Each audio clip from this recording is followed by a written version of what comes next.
Celebrating 49 years on the air, award-winning Farm Week is a production of Mississippi State University Extension. Today on Farm Week, movement in the soybean standoff with China. Will it be enough? In Southern Gardening, feeling a little blue, Eddie Smith says that's actually a good thing. Plus, one man's toys are another man's real thing. Try this tractor collection on for size. And finally, in our feature, we announced the 2025 Tree Farmer of the Year. Farm Week starts right now.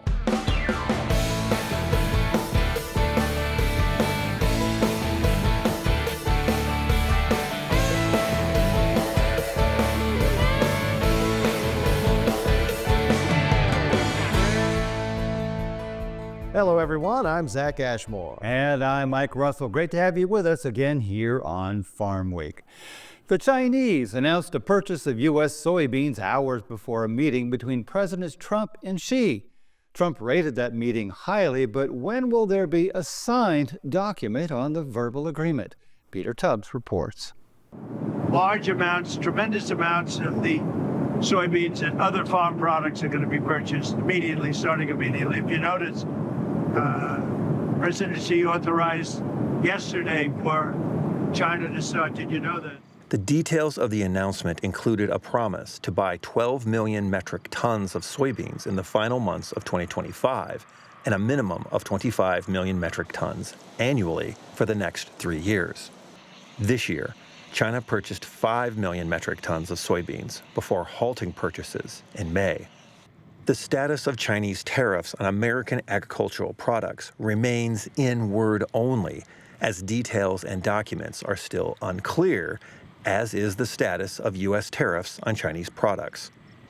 Late in the week, Secretary of Agriculture Brooke Rollins added more information to the administration's announcement.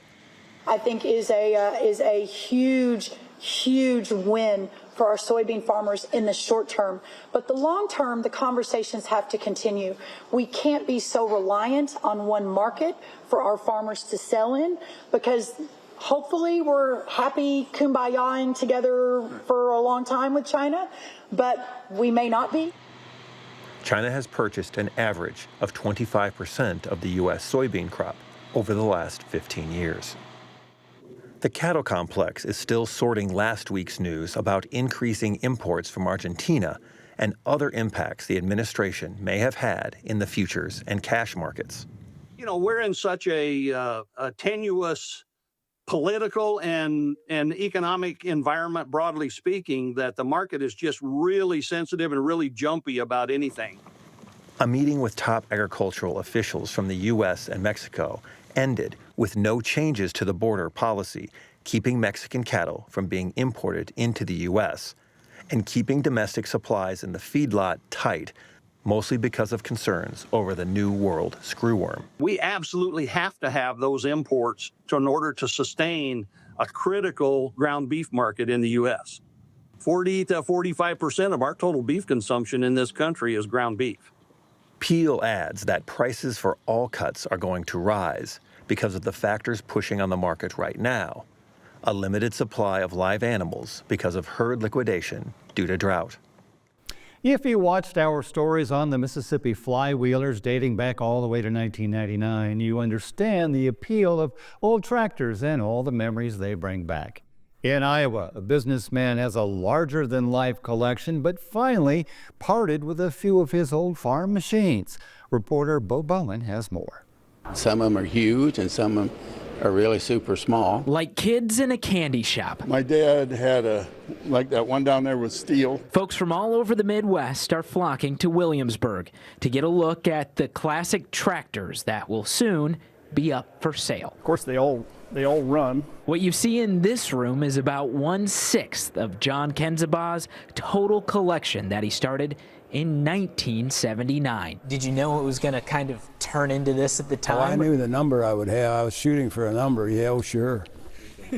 But he's decided to part with about 125 of the machines, only the duplicates of the ones he already owns. I would end up going to a sale and buying a tractor that I liked, and then I might find a better one or one that had attachments that I liked, so I bought it too. Farmall, John Deere, Alice Chalmers. Just about any make, model, and line of classic tractor you can think of can be found here in Kenzabaw's shed. The monster tractor, of course, has gained a lot of attention. In-house mechanic Gary Roberts knows every tractor's ins and outs, maintaining each one, and could give you all the details and specs. All of them have a history.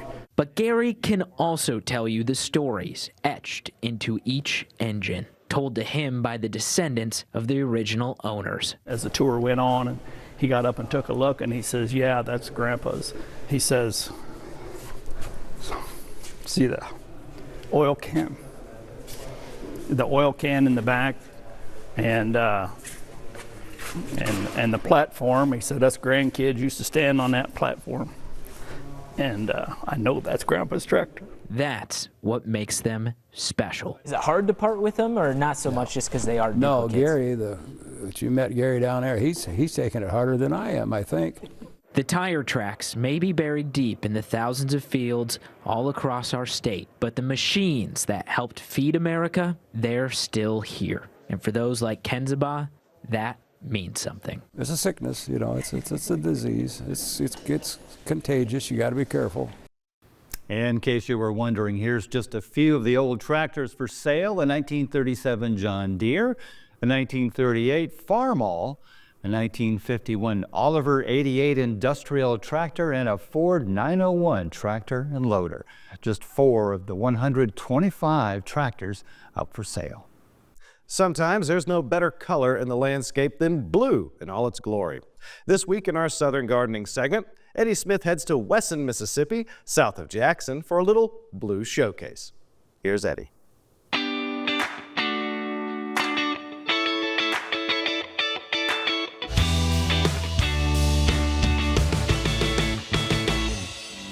Today, Southern Gardening is at Buds and Blooms Nursery in Wesson, Mississippi, where they have some plants with gorgeous blue blooms.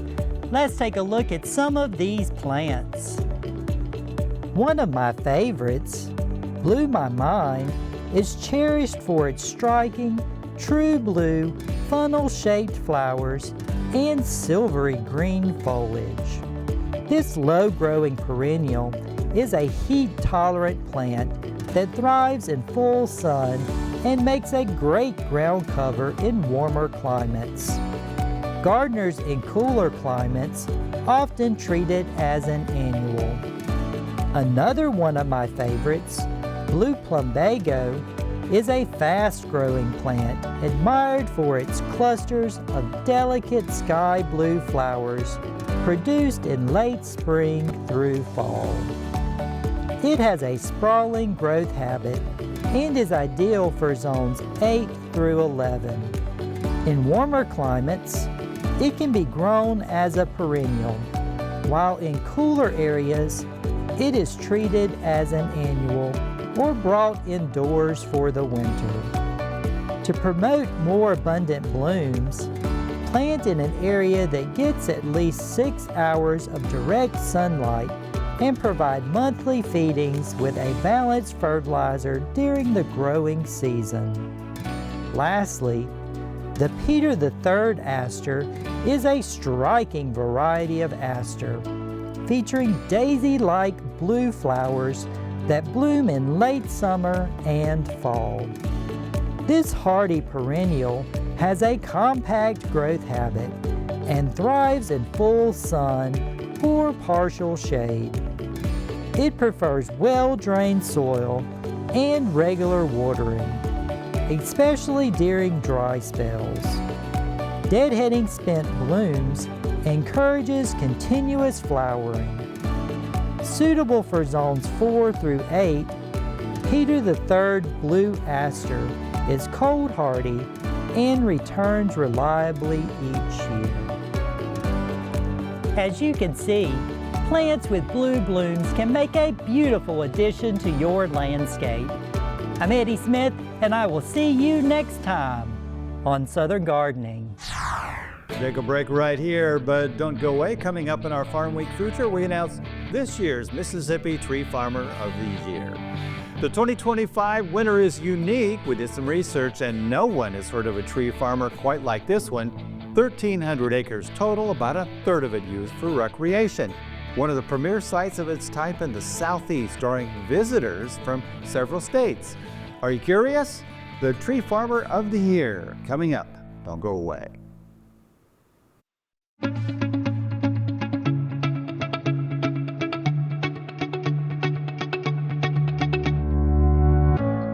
I believe in people and their hopes, their aspirations and their faith, and their right to make their own plans and arrive at their own decisions, and their ability and power to enlarge their lives and plan for the happiness of those they love. I believe that education, of which extension work is an essential part, is basic in stimulating individual initiative, self-determination, and leadership. That these are the keys to democracy, and that people, when given facts they understand, will act not only in their self-interest, but also in the interest of society. Because I believe these things, I am an extension professional.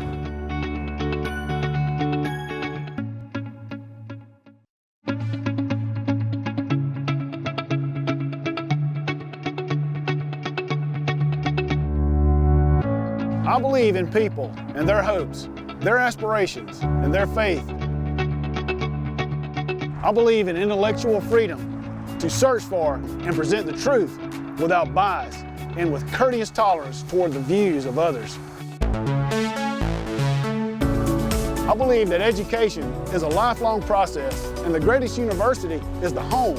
That my success as a teacher is proportional to those qualities of mind and spirit that give me welcome entrance to the homes of the families I serve.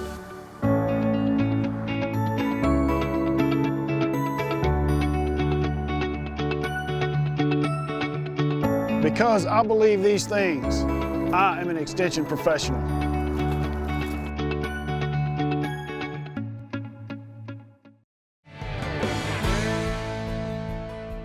Time for the market report. Markets trending down, but at least one commodity rallying big. That's right, Mike, and it's one that's been dragging all year. We'll get into the reasons for it, but first, the numbers. What were the week's biggest gains and losses? And then, in our row report, economist Will Maples tells why one commodity is on a sharp rise. And finally, we talk cattle and pork with Sue Martin. So, markets closed trending down. Grain's the only real gain. Let's take a look. The week's biggest gain, soybeans up over 73 cents, nearly a 7% increase from the previous week. The week's biggest loss, lumber down 50 bucks. That's nearly an 8.5% decrease from the previous week. In this week's row report, I spoke with extension row crop economist Dr. Will Maples about two issues. How's the harvest been going and why have soybeans suddenly rallied? In the first, things are vague due to no USDA reports. But in soy, well, it's all about China finally buying. So, we've talked a lot through the summer about how it's been a pretty ideal crop year across the country for corn and soybeans. We're looking at big crops, record corn crops, a record corn crop on the books right now. But it got dry coming into August through September in much of the Midwest, and we haven't really seen what that yield impact's going to be because we didn't get the October WASDE report. Kind of expected in that maybe we might see some yield decreases for the main or major crops in the country. So, going forward, hopefully in November we can finally get that information because we're just kind of in this black hole right now. As of until last week, China had not bought a bushel of soybeans from the U.S. this year. So we had not sold a bit of this crop we've gotten currently harvested to China. So, finally seeing something materialize in terms of a trade deal with China is definitely a boost to the markets. I mean, that's kind of what we've been sitting around since April waiting on, is to see what China might actually agree to.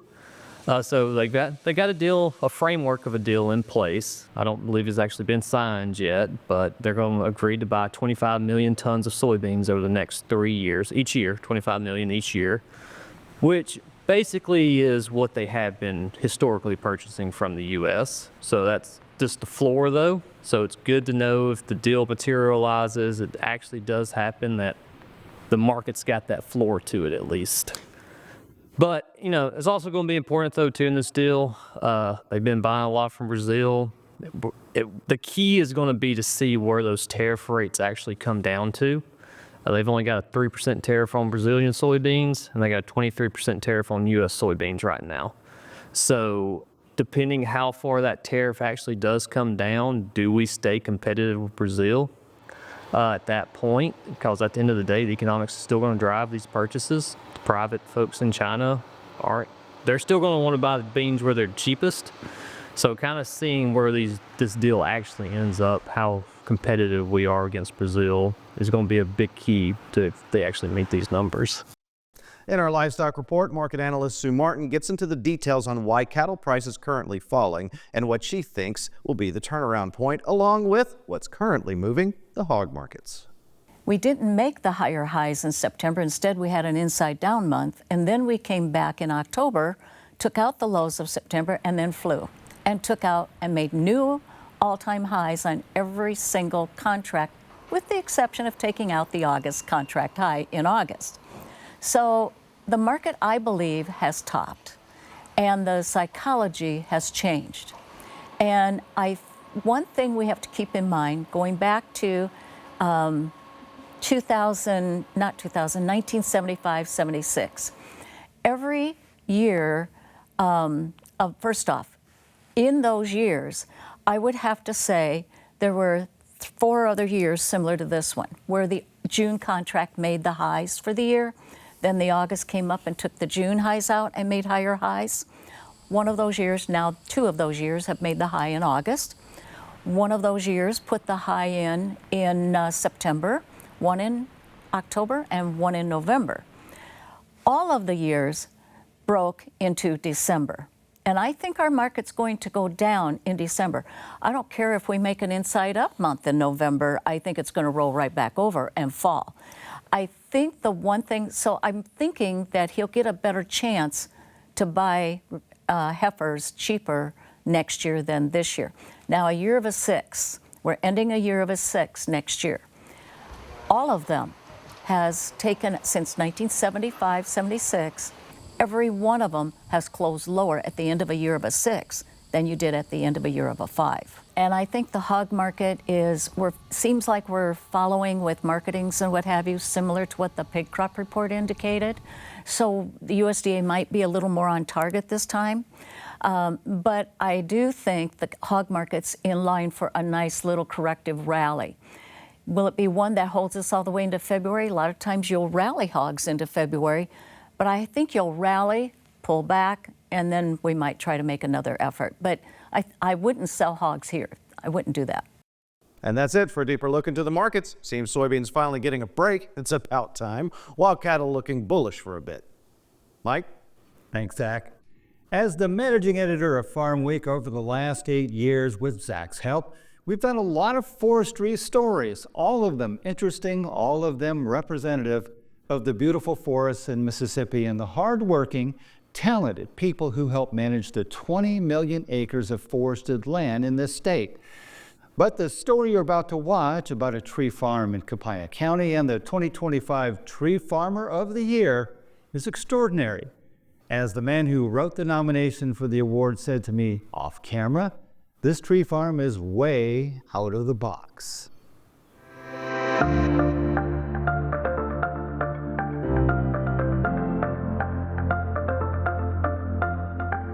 Though they are all beautiful, every tree farm in Mississippi is just a little different than the next. But there's one outside of Hazelhurst, south of Jackson, that's a little more different than most. And that's because it's not just a tree farm, it's 1,300 acres of breathtaking land home to the Warren A. Hood Scout Reservation. Legions of young boys and girls experienced some of their happiest memories here. Many continue to come year after year because scouting is about the land, the scouting experience, and of course the outdoor education scouts get here. Ken Kercheval is the Scout Executive and the CEO of the Andrew Jackson Council, serving 22 counties in Mississippi. He and his team manage the Hood Scout Reservation. Visionaries before me saw the potential, and so they invested greatly into it about 15 years ago and made it the premier camp in the state of Mississippi. The camp itself has existed since the late 60s. It's named after Mr. Warren Hood, one of Mississippi's most prominent business leaders. He deeded the property over to the council. Today, the reservation attracts scouts from all over the southeast U.S. Year-round, scouts come here to have fun, learn about the land, and in the process, help create a revenue model that every year is helping the biggest scout camp in the state draw closer and closer to becoming completely self-sustaining. We make sure that that we're good stewards of the land, and we teach our scouts about that too. So it just makes sense to grow trees, take care of them, and make it a revenue producing program that you can then put back into the program. They do a lot of work as far as teaching the next generation the important parts of the tree farm system. So they've got the wood, the water, the wildlife, and the recreation. And it's important for the next generation to see that, and they get it all right here at one place. And that's the uniqueness of this tree farm. Every scouting activity you can imagine on 450 acres of the 1,300, and at least a dozen merit badges related to forestry activities and using the land to its fullest extent. Geocaching, orienteering, using the topography of camp that makes that very impressive. To have that piece of property up and down hills and over gullies and washouts and stuff like that. Everything, even though we're growing trees for revenue, we're utilizing that property as well with mountain bike trails, hiking trails, merit badge sites deeper into the woods. We have a ropes course and a zip line through the woods. So you go high and you learn low, and you can rock climb and you can rappel.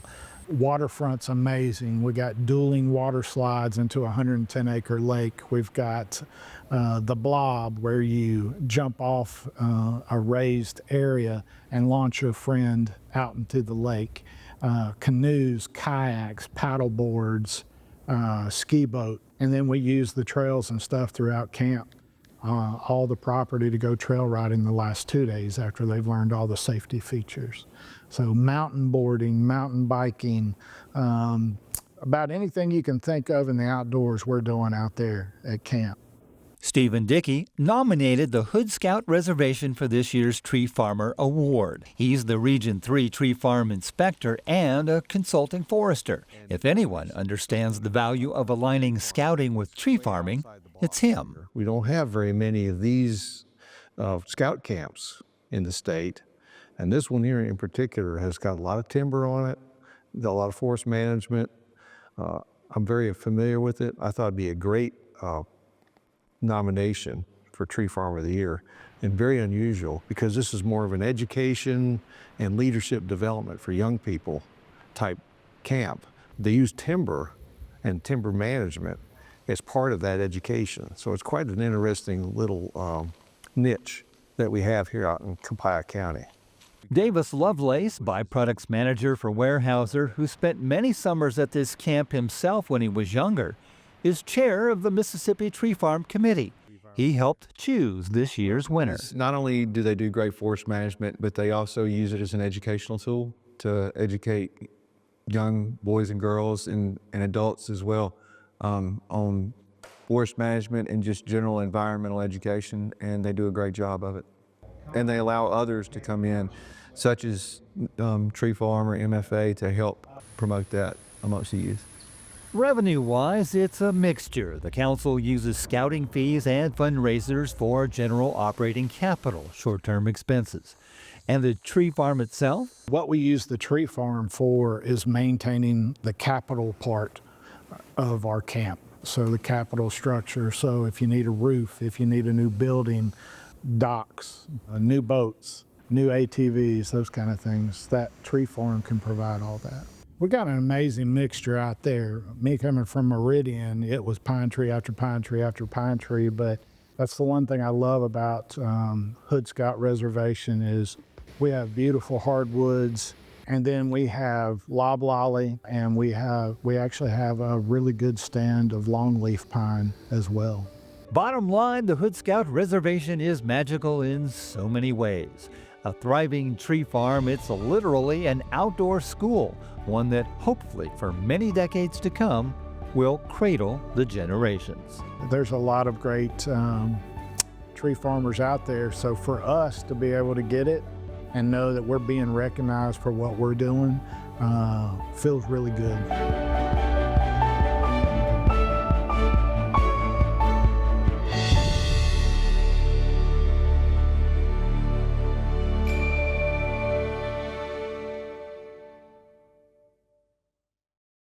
And congratulations to Ken Kercheval and the entire team at the Hood Scout Reservation, and honor well-deserved the 2025 Mississippi Tree Farmer of the Year. Well, next week, the 2025 Mississippi Logger of the Year.